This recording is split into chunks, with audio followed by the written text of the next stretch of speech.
αδελφό πατέρα, ράβεις το πουκάμισό σου με το ράβο το δικό μου, το που πάει ο πατέρας, πας και εσύ. Αυτό το μεγάλο μυστήριο της Εκκλησίας, αλλά είναι και της πρώτης Εκκλησίας που ίδρυσε ο Χριστός με τον Αδάμ και την Εύα μέσα στον Παράδεισο. Έχουμε ένα ωραίο περιστατικό όπου υπάρχει ένας προφήτης που το λέγανε Ηλία και αυτός είχε έναν διάκονο που το λέγανε Ελισαίο. Που λέει ο Ελισαίος, Ηλία κάτι σε βλέπω, δεν πας καλά, κάπου θα μου φύγεις, θα σε χάσω Ηλία. Λέει ναι, θα με χάσεις Ελισέ, θα φύγω. Του λέει δεν θέλω να φύγεις, θέλω να είμαστε μαζί. Θα ράψω το πουκάμισό μου, θα ράψω τα ράσα μου με τα δικά σου, θα ράψω τα ρούχα μου με τα δικά σου. Του λέει παιδί μου, του λέει θα με πάρει ο Θεός στον ουρανό. Δεν σε αφήνω λέει πατέρα μου, εγώ θα σε κρατώ, θα σε κρατώ. Του λέει άμα με δεις λέει, αλλά θέλω και μια χάρη από σένα. Του λέει του Ηλία, τι θέλεις λέει Ελισέ, θέλω τη δύναμη που σου έδωσε ο Θεός να μου τη δώσεις διπλάσια εμένα. Άρα καμιά φορά δεν ξέρετε τι ζητάτε από τους πνευματικούς πατέρες. Αυτό φαίνεται από αυτό. Ενώ τον αγαπούσε ζήταγε πράγματα που είναι παραπάνω από τις δυνάμεις του ανθρώπου. Τι λέει ο Ηλίας, δεν πειράζει, άμα με δεις αναλαμβανόμενο θα στο δώσω. Και όταν πέρασαν τον Ιορδάνη τον ποταμό και ήρθε αυτό το πύρινο άρμα που ξέρετε, του είπε λοιπόν καθώς τον κρατούσε από τη μιλωτή. Αυτό είναι ο πνευματικός πατέρας, τον κρατάς. Το κερά, το κρατάς. Αλλιώς δεν έχεις πνευματικό πατέρα, κάνεις του κεφαλιού σου και νομίζεις ότι έχεις πνευματικό. Έχει πολύ λεπτότητα υπόθεση της πνευματικής πατρότητας. Έτσι λοιπόν, καθώς πέρασε το άρμα και το πήρε, ο Ελισαίος τον κρατούσε όμως τον Ηλία. Και τι κάνει, σκίζεται η μιλωτή. Τόσο καλά τον κρατούσε που σκίστηκε η μιλωτή.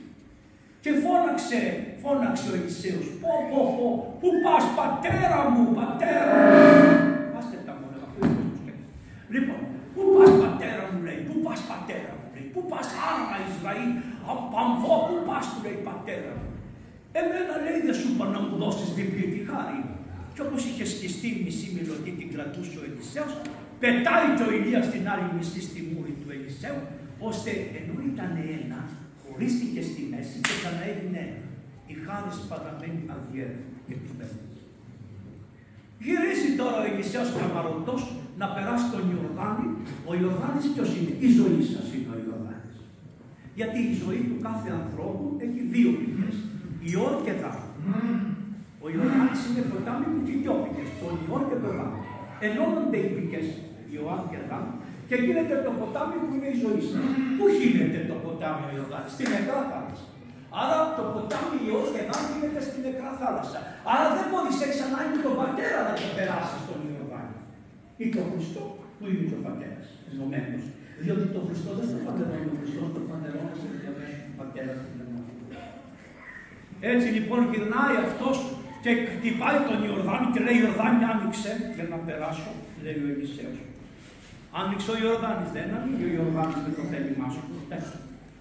Όταν κατάλαβε ότι δεν ανοίγει ο Ιορδάνης λέει άνοιξε ποτάμι μου, διευχών του γεροντά μου.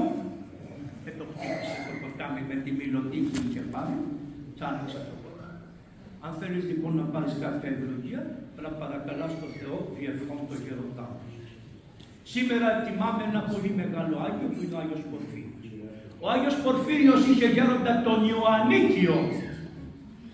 Αυτός ήταν ο γέροντας εδώ. Είχε άλλο γέροντα, τον Ιωαννίκιο στο Άγιο. Πώς το βλέπετε σήμερα, δεν είναι ωραία αυτή η διαπλοκή που έγινε εδώ. Ιωαννίκιος ο γέροντας που είχε ο Άγιος, που το έψησε το ψάρι στα χείλη, γιατί άμα δεν στο ψήσει ο πνευματικός, το ψάρι στα χείλη δεν έψησε. Και ο Ανίκιος είναι και αυτό για τον οποίο συναχθήκατε εδώ εσείς. Εγώ δεν τον εγνώρισα μεν όπως το γνωρίσατε εσείς, αλλά με τη χάρη του Θεού είδα κάτι. Ήμουνα σε ένα μέρος και ήρθε ένα αυτοκίνητο γεμάτο πατάτες. Και λέει ποιος τις έστειλε, τις έστειλε ο γέροντας ο Ιωαννίκιος σε κάποιο αναγκεμένο μέρος. Έτσι εγνώρισα και ήκουσα τη φίλη του ανθρώπου. Να είστε προσεκτικοί, να είστε ευλογημένοι. Εδώ όλη η σύναξη και το μνημόσυνο και όλα γίνονται με την ευχή του τοπικού επισκόπου. Ο επίσκοπος είναι αυτός που είναι στην Εκκλησία. Σήμερα ο Δεσπότης σας δεν μπορούσε να έρθει Και έτσι και βοήθα και έδωσε και την ευλογία να γνωρίσετε με τις ακολουθίες. Τον ευχαριστώ πάρα πολύ.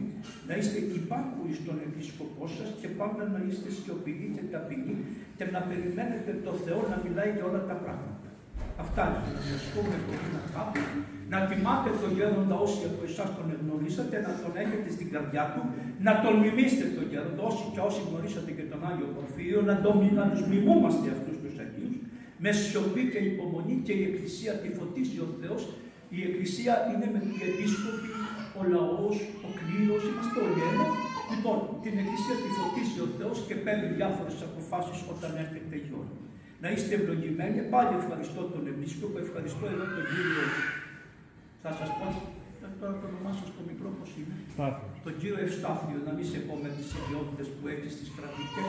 Στην Εκκλησία δεν υπάρχει κανένας διαχωρισμός. Μια μοριά που μπορεί να κάθεται εκεί μπορεί να είναι πιο φωτισμένη από όλους τους μορφωμένους ανθρώπους του κόσμου.